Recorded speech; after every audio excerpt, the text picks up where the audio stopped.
Assalamualaikum warahmatullahi wabarakatuh. Innal hamdalillah nahmaduhu wa nasta'inuhu wa nastaghfiruh wa na'udzu billahi min shururi anfusina wa min sayyiati a'malina.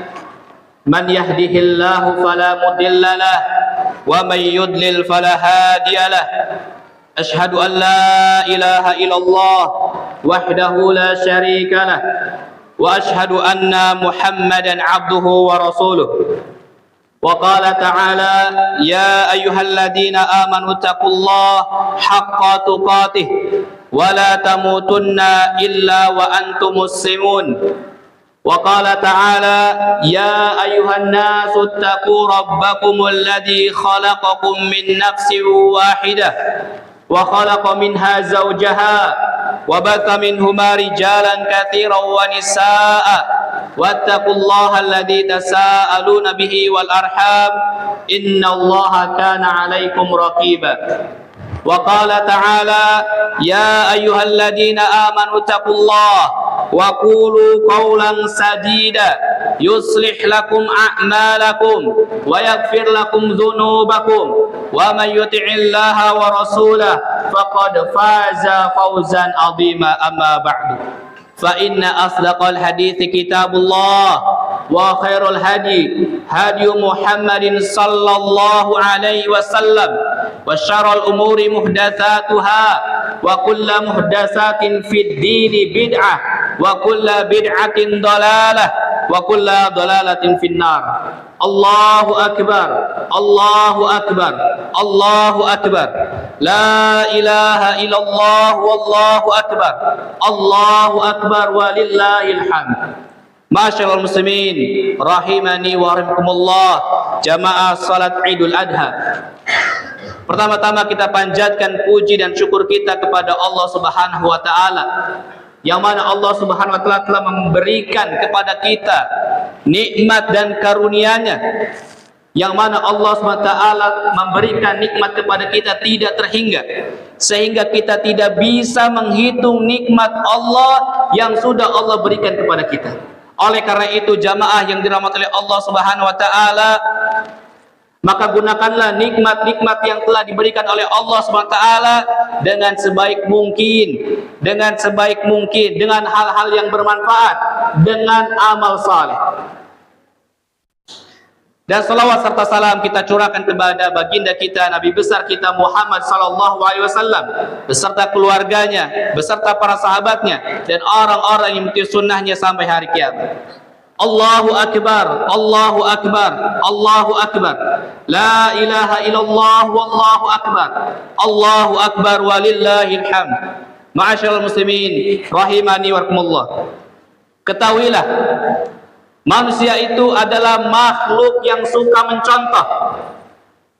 Apabila dia melihat seorang hamba yang dia tokohkan, yang dia kagumi, maka dia akan meniru seluruh tingkah lakunya, meniru seluruh perbuatannya, meniru seluruh gayanya.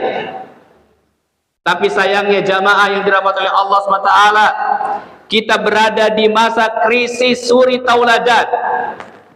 Kita berada di masa krisis panutan, krisis idola. Yang dijadikan panutan, yang dijadikan idola di tengah-tengah masyarakat kita pada hari ini adalah orang-orang yang tidak jelas, yang tidak membawa kejayaan Islam, yang tidak meninggikan muru'ah dan bangsa, apalagi dapat mengajak kita ke dalam surga Allah Azza wa Jalla.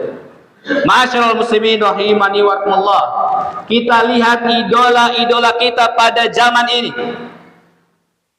Para artis, pemain sepak bola, pemain film, penyanyi, tokoh-tokoh politik, ini yang mereka jadikan contoh, ini mereka yang jadikan panutan, ini yang mereka jadikan teladan. Mau dibawa kemana bangsa kita ini? Mau dibawa kemana bangsa kita ketika yang mereka contoh adalah orang-orang yang tidak akan memperbaiki negeri ini, Yang ada hanyalah mengumbar syahwat, yang hanya akan membuat manusia tenggelam dalam arus yang tidak jelas menuju api neraka. Wal iyadu billah. Masyaallah muslimin rahimani wa rahimakumullah. Perhatikanlah, Allah Azza wa Jalla telah mengutus para nabi dan para rasul untuk menjadi contoh bagi umat manusia. Allah Subhanahu wa taala berfirman setelah menyebutkan nabi-nabi dan para rasul, manusia-manusia pilihan Allah Subhanahu wa taala yang diutus ke muka bumi ini. Allah Subhanahu wa taala berfirman, "Ulaikal ladzina hadallah." Mereka itulah orang-orang yang telah diberi petunjuk oleh Allah Subhanahu wa taala. Fa bihudahu muqtadih. Maka ikutilah petunjuk mereka. Manusia yang diberi petunjuk oleh Allah SWT adalah para nabi, para rasul. Maka mereka lah yang pantas dijadikan contoh, maka mereka lah yang pantas dijadikan panutan, maka mereka lah yang pantas dijadikan idola. Masyaallah muslimin rahimani wa rahimakumullah. Hari ini umat Islam di berbagai penjuru dunia mereka melaksanakan salat Idul Adha. Kemudian mereka berkurban. Sebagian mereka berangkat haji. Mereka lempar jumrah. Dan mereka tawaf di rumah Allah Subhanahu wa taala. Siapa yang mereka contoh? Yang mereka contoh adalah Nabi Ibrahim alaihissalam. Jamaah yang dirahmati Allah SWT, apakah orang yang dengan wajahnya yang tampan, parasnya yang cantik, jabatannya yang tinggi, kehebatannya dalam bermain, apakah standar ini yang dijadikan contoh dalam panutan? Maka ma'asyiral muslimin rahimani wa rahimakumullah, perhatikanlah, Nabi Ibrahim alaihissalam menjadi suri tauladan, menjadi idola, menjadi panutan, menjadi contoh. Itu setelah melalui ujian-ujian yang hebat, ujian-ujian yang lama. Allah SWT berfirman kepada Nabi Ibrahim, ya, ketika menceritakan Nabi Ibrahim, wa idh ibtala Ibrahim rabbuhu bikalimatin. Dan ingatlah ketika Nabi Ibrahim diuji oleh Tuhannya dengan beberapa kalimat, yaitu dengan perintah dan larangan. Fa'atammahun, maka Nabi Ibrahim menunaikan. Nabi Ibrahim diuji dengan berbagai macam ujian dan waktunya sangat lama, enggak setahun 2 tahun, sangat lama. Dan setelah itu Nabi Ibrahim alaihissalam menyempurnakan ujian tersebut. Lalu Allah Azza wa Jalla berfirman kepada Nabi Ibrahim, Inni ja'iluka linnasi imama. Sesungguhnya aku akan menjadikanmu imam, pemimpin, contoh, teladan, idola bagi seluruh manusia. Aku jadikan engkau wahai Ibrahim panutan bagi manusia. Dan jamaah yang dirahmati oleh Allah SWT, hebatnya Nabi Ibrahim alaihissalam, beliau tidak puas jika hanya dirinya saja yang jadi idola. Beliau tidak puas jika dirinya saja yang menjadi panutan. Nabi Ibrahim meminta kepada Allah SWT, wa min dzurriyyati, dan saya mohon juga dari keturunanku dan dari anak keturunanku, ya Allah, jadikan mereka panutan bagi umat manusia. Lalu Allah mengatakan, la yanalu ahdi zalimin. Orang-orang zalim, orang-orang yang zalim tidak bakal mendapatkan apa yang aku janjikan. Mereka tidak pantas menjadikan contoh, mereka tidak pantas menjadikan panutan, mereka tidak pantas menjadikan idola. Orang-orang yang zalim tidak pantas menjadikan idola. Tidak pantas menjadikan idola. Maka panutan kita di sini, jamaah yang dirahmati oleh Allah SWT, adalah Nabi Ibrahim. Maka contohlah Nabi Ibrahim alaihissalam. Perhatikanlah, beliau diuji oleh Allah SWT dengan mendapatkan orang tua yang musyrik. Kemudian Nabi Ibrahim diusir oleh ayahnya. Beliau juga diuji oleh Allah dengan kaumnya yang tidak suka dengan Nabi Ibrahim. Kaumnya berusaha untuk membunuh Nabi Ibrahim. Maka tatkala Nabi Ibrahim alaihissalam dilemparkan ke api, itu bukan untuk mempertahankan jabatannya, bukan untuk mempertahankan hartanya, bukan. Tapi Nabi Ibrahim alaihissalam siap dilemparkan ke dalam api demi hanya untuk mempertahankan kalimat tauhid, kalimat la ilaha illallah. Masyaallah muslimin rahimani rahimakumullah. Kita lihat bagaimana kaumnya Nabi Ibrahim ingin membakar Nabi Ibrahim alaihissalam. Dia membuat api yang sangat besar untuk menunjukkan kepada umat manusia kalau mereka bisa menyiksa Nabi Ibrahim alaihissalam. Namun tatkala Nabi Ibrahim hendak dilemparkan ke dalam api dengan alat pelontar yang sangat besar, maka di sana ada malaikat Jibril alaihissalam. Malaikat Jibril menawarkan jasanya kepada Nabi Ibrahim alaihissalam. Wahai Ibrahim, apakah engkau butuh bantuanku? Di sini hebatnya Nabi Ibrahim alaihissalam. Kata Nabi Ibrahim kepada malaikat Jibril, kalau sama engkau wahai Jibril, aku tidak butuh bantuan. Kenapa? Engkau adalah makhluk Allah, aku juga makhluk Allah. Masya Allah, Nabi Ibrahim alaihissalam. Wahai Jibril, aku tidak butuh bantuanmu karena engkau adalah makhluk Allah, aku juga makhluk Allah.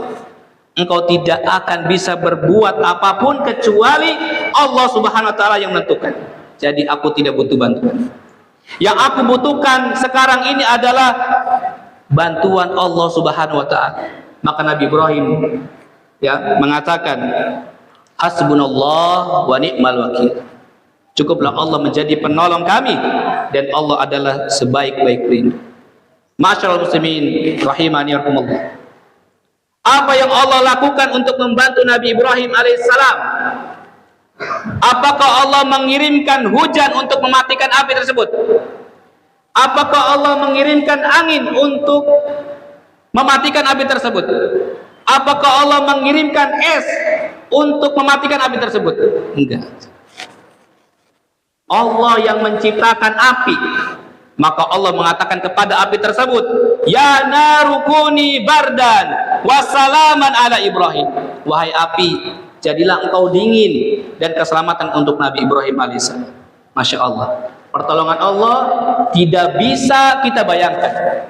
Biasanya kita kalau ingin mematikan api pasti dengan air, tapi Allah menolong Nabi Ibrahim tidak dengan air, tidak dengan angin, tidak dengan es, tapi Allah menolong Nabi Ibrahim dengan apinya langsung yang menjadi dingin.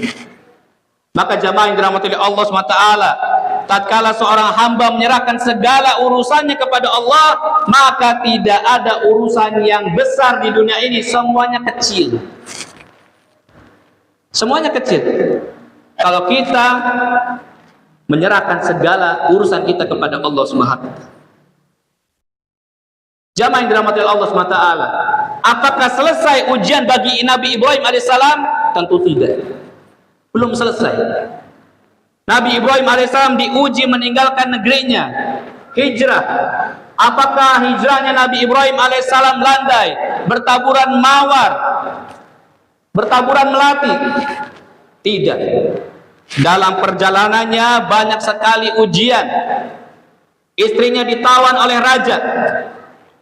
Kemudian Nabi Ibrahim juga bertahun-tahun tidak diberi anak oleh Allah Subhanahu wa ta'ala. Namun Masya Allah, lagi-lagi hebatnya Nabi Ibrahim alaihissalam. Nabi Ibrahim alaihissalam tidak berhenti-hentinya berdoa kepada Allah Subhanahu wa ta'ala dengan mengatakan, Rabbi habli minas salihin. Ya Tuhanku, anugerahkanlah kepadaku seorang anak yang termasuk orang-orang yang saleh. Nabi Ibrahim berdoa terus kepada Allah Subhanahu wa ta'ala.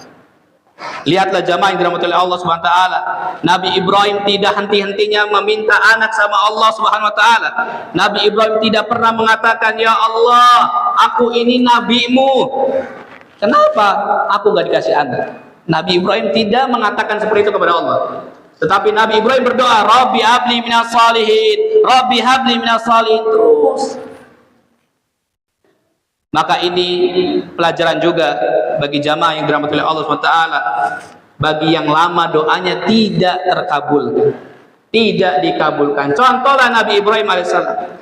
Nabi Ibrahim sabar menanti dengan penuh keyakinan bahwa Allah Azza wa Jalla akan mengabulkan doanya. Karena Allah mengatakan, ud'uni astajib lakum. Kalian minta sama aku, sama Allah, Allah pasti akan beri. Aku pasti akan beri. Kata Allah Azza wa Jalla seperti itu. Maka jamaah yang dirahmati Allah SWT, pertanyaannya, apakah kita punya keyakinan seperti itu? Seperti Nabi Ibrahim alaihissalam? Atau kebanyakan dari kita banyak mengadu kepada manusia? Mengatakan, saya sudah bertahun-tahun berdoa, bertahun-tahun berusaha, tapi enggak dikasih anak. Apa kita memintanya kepada makhluk? Apa kita kebanyakan mengadunya kepada makhluk? Maka renungkanlah hal tersebut jamaah yang dirahmati Allah SWT. Masyaallah muslimin rahimakumullah. Perhatikan, Nabi Ibrahim baru punya anak ketika umurnya hampir 100 tahun. Apakah kemudian kita tidak akan mencontoh Nabi Ibrahim alaihissalam dalam kesabarannya? Ketika berdoa memohon kepada Allah, Allah kabulkan doanya setelah puluhan tahun beliau berdoa. Maka jangan ada lagi yang mengatakan, aku sudah 5 tahun menikah tapi aku belum dikaruniai anak. Terus berdoa, terus. Lihat Nabi Ibrahim alaihissalam 100 tahun. Jangan putus asa memohon kepada Allah Subhanahu wa taala. Kemudian jamaah yang dirahmati Allah SWT, setelah bertahun-tahun Nabi Ibrahim berdoa meminta anak, maka Allah berikan anak, berikan seorang putra kepada Nabi Ibrahim yang bernama Ismail. Bertahun-tahun ditunggu oleh Nabi Ibrahim. Ketika putranya lahir, apakah Nabi Ibrahim bisa meminang-minang anaknya? Tidak jamaah. Allah suruh Nabi Ibrahim alaihissalam meletakkan putranya di Mekah. Dari Palestina berangkat ke Mekah, dibawa istri dan anak. Kenapa beliau melakukan tersebut? Karena Allah ingin menguji Nabi Ibrahim, apakah dia masih mencintai Allah lebih daripada kecintaannya kepada anaknya. Masyaallah muslimin rahimakumullah. Jangan berpikir Nabi Ibrahim hanya menyembelih Ismail. Nabi Ibrahim disuruh meninggalkan istri dan putranya di Mekah. Nabi Ibrahim dihalangi untuk memandang anaknya. Inilah ujian dan kesabaran yang Allah berikan kepada Nabi Ibrahim. Maka wahai para wanita, para ummahat, tirulah istrinya Nabi Ibrahim, yaitu Hajar. Istrinya Nabi Ibrahim ketika ditinggal oleh Nabi Ibrahim, dia dibekali air dan kurma saja. Lalu Nabi Ibrahim pergi. Kemudian Hajar mengikuti Nabi Ibrahim alaihissalam dengan mengatakan, wahai Ibrahim, engkau titipkan aku kepada siapa? Nabi Ibrahim tidak menoleh sama sekali, terus jalan. Istrinya kejar lagi, mengejar lagi Nabi Ibrahim. Wahai Ibrahim, engkau titipkan aku kepada siapa? Nabi Ibrahim tidak menoleh sama sekali. Dikejar lagi. Wahai Ibrahim, engkau titipkan aku kepada siapa? Nabi Ibrahim tidak menoleh. Akhirnya pertanyaannya dirubah oleh Hajar. Pertanyaannya mungkin salah. Maka dia merubah pertanyaannya kepada Nabi Ibrahim. Wahai Ibrahim, apakah Allah yang memerintahkan engkau melakukan hal tersebut? Maka Nabi Ibrahim mengatakan iya. Maka Hajar tatkala itu mengatakan, silakan engkau pergi wahai Ibrahim. Allah tidak akan melantarkan kami di sini. Kalau Allah yang menyuruhmu, maka berangkatlah. Masya Allah, jamaah yang dirahmati oleh Allah SWT.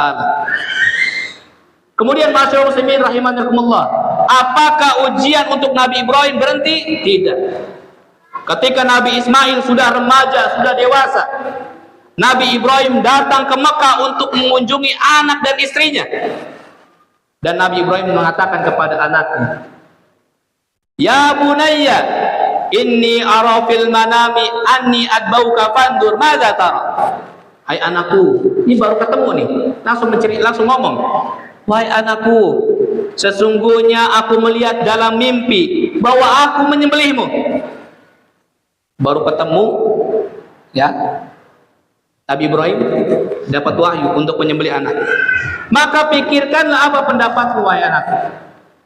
Lihat, setelah Nabi Ibrahim alaihissalam dihalangi bertahun-tahun memandang anaknya, ketika Nabi Ibrahim mengatakan kepada anaknya, ya bunayya inni ara fil manam anni adbahuka fandur madza tara. Di sini Allah Azza wa Jalla ingin menguji Nabi Ibrahim, apakah masih ada di hatinya dia selain Allah Subhanahu wa taala. Masyaallah muslimin rahimakumullah, hebatnya lagi anaknya yaitu Nabi Ismail alaihissalam. Apa Beliau mengatakan apa? Ya abatif alma tu'mar. Wahai ayahku, laksanakan apa yang diperintahkan kepadamu. Satajiduni insyaallah minas sabirin. Insyaallah engkau mendapati aku termasuk orang-orang yang sabar. Disembelihlah Ismail, kemudian Allah gantikan dengan Daud.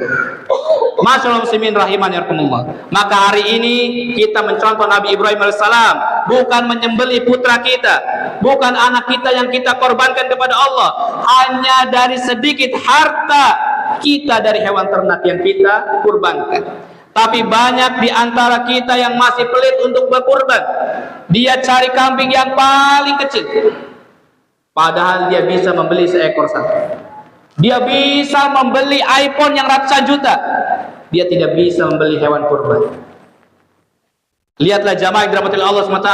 Rasulullah SAW tatkala beliau tidak punya harta, beliau berkurban dengan 2 ekor kambing untuk beliau dan keluarganya.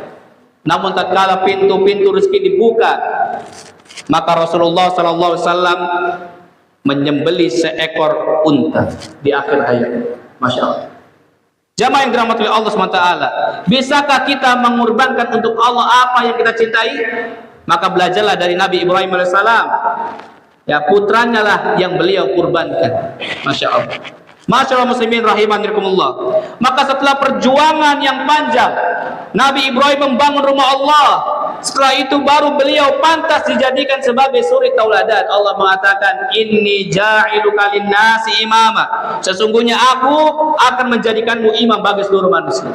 Kemudian Allah SWT juga berfirman, qad kanat lakum uswatun hasanatun fi Ibrahim walladzina ma'ah. Sesungguhnya telah ada suri tauladan yang baik bagimu pada Ibrahim dan orang-orang yang bersamamu dengannya. Masyaallah muslimin wa rahimani wa rahimullah. Allahu akbar, Allahu akbar. La ilaha illallah wallahu akbar. Allahu akbar walillahil hamd. Masyaallah muslimin rahimani wa rahimullah. Ini nasihat untuk para bapak-bapak, para ayah. Ingatlah, jadilah kalian panutan, jadilah kalian contoh yang baik untuk anak kalian. Karena tugas terbesar seorang ayah bukan kasih makan anaknya, bukan. Bukan berangkat pagi pulang sore untuk memberikan bagian rizki anaknya, bukan.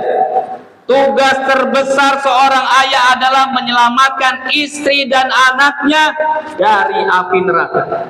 Ini tugas terbesar seorang ayah. Maka perhatikanlah, wahai seorang ayah.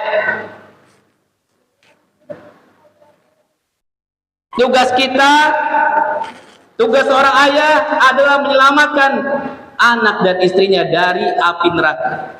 Bukan dari kelaparan, bukan dari perampokan, bukan dari gempa, bukan dari tsunami, tapi dari api neraka. Allah Subhanahu wa taala berfirman, ingatlah ayat ini, renungkanlah ayat ini. Allah Subhanahu wa taala berfirman, ya ayyuhalladzina amanu qu anfusakum wa ahlikum nar. Wahai orang-orang yang beriman, selamatkan diri kalian dan keluarga kalian dari api neraka. Maka jadilah contoh yang baik buat anak-anak kita. Kalau tidak, anak-anak kita akan mengidolakan orang-orang yang tidak pantas dijadikan idola. Ketahuilah bahwa manusia akan dikumpulkan dengan orang yang dicintainya. Kata Nabi SAW, almar'u man ahabba. Manusia akan dikumpulkan dengan orang-orang yang dia cintai. Maka kasihan anak-anak kita, wahai para ayah, tatkala idola-idola mereka orang-orang fasik, orang-orang kafir, maka jangan biarkan anak-anak kita mencintai mereka. Maka jagalah anak-anak kita, wahai para ayah. Masyaallah muslimin rahimani wa rahimakumullah. Wahai para wanita, perhatikanlah, untuk ibu-ibu, untuk ummahat, dan untuk muda-mudi, untuk para remaja. Ketahuilah bahwasanya wanita itu adalah madrasah sepanjang masa. Sekolah boleh ditutup, tapi madrasah ibu tidak pernah tutup. Maka wahai para ibu, para ummahat, jangan malu untuk menyatakan bahwa engkau tidak punya profesi di luar sana. Ketika ditanya apa profesimu, apa pekerjaanmu, maka katakan dengan sopan dan lantang, aku wanita pencetak generasi masa depan bangsa. Aku bukan wanita yang menjadi pemuas nafsu lelaki. Aku bukan menjadi orang-orang yang bekerja hanya untuk membangun rumahnya, tapi aku adalah wanita yang membangun negeri ini, yang membangun bangsa ini dengan anak-anak yang bertauhid, cinta Al-Quran dan Sunnah, dan berpegang teguh dengannya. Dan bagi para wanita, Rasulullah SAW pernah mengingatkan pada waktu sholat Id, beliau datang ke saf wanita. Beliau mengatakan kepada para wanita, ya ma'syaron nisa'i tasaddaqna, wahai para wanita, sedekahlah kalian. Kenapa? Fa inni uridukunna aktsara min ahlinna, karena sungguhnya aku melihat kebanyakan penghuni neraka itu adalah wanita. Maka wahai para wanita, bersedekahlah kalian dengan sedekah yang terbaik. Karena sebagian wanita terlalu cinta dunia. Lalu ada yang bertanya, kenapa kebanyakan wanita penghuni neraka? Nabi SAW menjawab, yakfurnal ashir wa yakfurnal ihsan, wa yakfurnal ashira wa yakfurnal ihsan. Karena kebanyakan wanita itu kufur kepada suaminya, tidak menerima suaminya, mengingkari kebaikan-kebaikan suaminya, tidak taat dan patuh kepada suaminya, yang merupakan pintu surga buat dirinya. Kebaikan-kebaikan suaminya dilupakan oleh dirinya. Maka kata Nabi SAW, lau ahsanta ila ihdahunna dhahra, andaikan kau berbuat baik kepada wanita sepanjang tahun, thumma ra'at minka syai'an, kemudian perempuan itu melihat engkau melakukan kesalahan, qalat, maka wanita itu mengatakan, ma ra'aitu minka khairan qattu, aku tidak pernah melihat kebaikan dari dirimu. Maka hati-hati wahai para wanita, selamatkanlah diri kalian dengan bersedekah. Buktikan kalau Allah lebih kalian cintai daripada duit kalian, daripada harta kalian. Masyaallah muslimin rahimanirkumullah. Setelah ini yang mau berkurban, maka berkurbanlah. Masih ada waktu sampai hari tasyrik selesai. Nah, berkurbanlah untuk Allah Azza wa Jalla, dan tunjukkan kalau Allah lebih kita cintai daripada semuanya yang ada di tempat ini. Masyaallah muslimin rahimanirkumullah. Allahu akbar, Allahu akbar, Allahu akbar. La ilaha illallah wallahu akbar. Allahu akbar walillahil hamd. Qala Allah Ta'ala fi kitabihil karim, innallaha wa malaikatahu yusalluna 'alan nabi ya ayyuhalladzina amanu sallu 'alaihi wa sallimu taslima. Allahumma shalli 'ala Muhammad wa 'ala ali Muhammad kama shallaita 'ala Ibrahim wa 'ala ali Ibrahim innaka Hamidum Majid. Allahumma barik 'ala Muhammad wa 'ala ali Muhammad kama barakta 'ala Ibrahim wa 'ala ali Ibrahim innaka Hamidum Majid. Allahumma ighfir lil muslimina wal muslimat wal mu'minina wal mu'minat al ahya'i minhum wal amwat innaka sami'un qaribun mujibu da'wat ya qadiyal hajat. Allahumma a'izzal islam wal muslimin wa adilal syirka wal musyrikin wansur ibadaka al muwahhidiyah wansur man nasara ad-din waqdul man khadala al muslimin wa damir a'da ad-din wa'li kalimatika ila yaumiddin. Allahumma qfina bihalalika an haramika wa aghnina bifadlika amman siwaka. Allahumma inna na'udzubika min zawali ni'matik wa tahawuli afiatik wa fujaati nikmatik wa jami'i sakhatik. Allahumma inna na'udzubika minal baras wal junun wal judam wa min sayyil asqam. Allahumma ahsin akibatana fil umuri kulliha wa ajirna min khizyid dunya wa adzabil akhirah. Rabbana dhalamna anfusana wa illam taghfir lana wa tarhamna lanakunanna minal khasirin. Rabbana atina fid dunya hasanah wa fil akhirati hasanah wa qina adzabannar. Allahumma taqabbal a'malana. Akhiru da'wana alhamdulillahi rabbil alamin. Wassalamu alaikum warahmatullahi wabarakatuh. Imam kalian adalah